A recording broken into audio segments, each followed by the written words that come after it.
So I got this email this morning. Hey Joe, I want to raise my NAD levels, but I don't want to take a supplement like NMN or nicotinamide riboside. What do you suggest I do? So if you're not familiar with NAD, it stands for nicotinamide adenine dinucleotide. It's an energy molecule. Your cells use it, and we tend to make less NAD as we get older. This has led to speculation that declines in NAD may play a role in the aging process. So because of this, raising NAD levels through the use of supplements like nicotinamide riboside and NMN have become really popular with biohackers who want to try to live as long as they possibly can.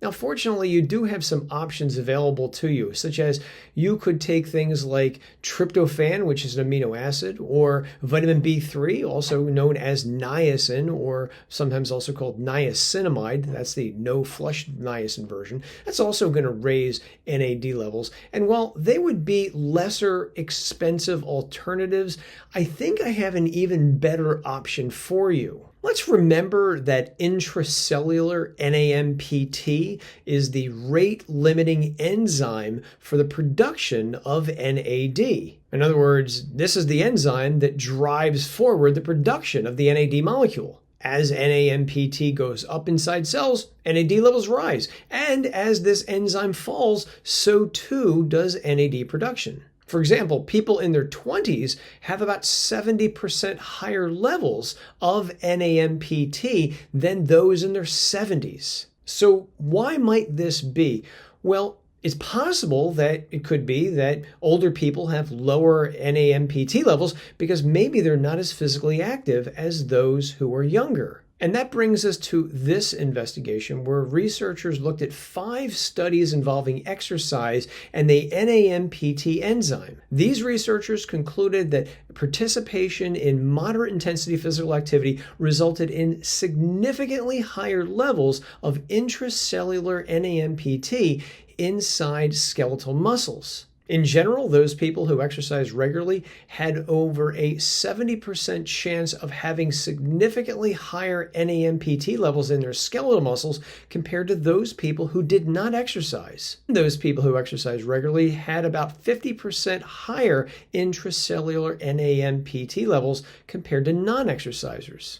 Now, so far, there doesn't appear to be one method of physical activity that's better than another. For example, those individuals who participated in aerobic exercise, they had about a 70% increased chance of having higher NAMPT levels, whereas those people who did predominantly resistance training, that's strength training, they had about a 66% higher probability of having higher levels of NAMPT.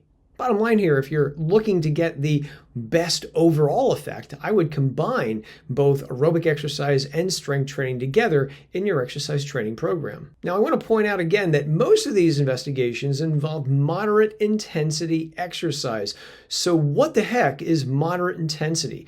Well, we've got a couple ways of figuring this out. Number one, if you're exercising and you can carry on a conversation with another person, that is one definition of moderate intensity exercise. Another way to figure this out is to use something called the RPE scale, also called the Ratings of Perceived Exertion scale, also again called the Borg scale. This is nothing more than a scale from 0 to 10, where 0 is nothing and 10 is the most difficult exercise you can sustain, and any couple of seconds from now you'd be forced to stop. If you're using the RPE scale, well then moderate intensity is a rating of 3. Now, I know that popping a supplement is much easier than starting an exercise routine. However, if you're really interested in living longer and even having a better quality of life, well, then getting more physically active definitely should be on the menu.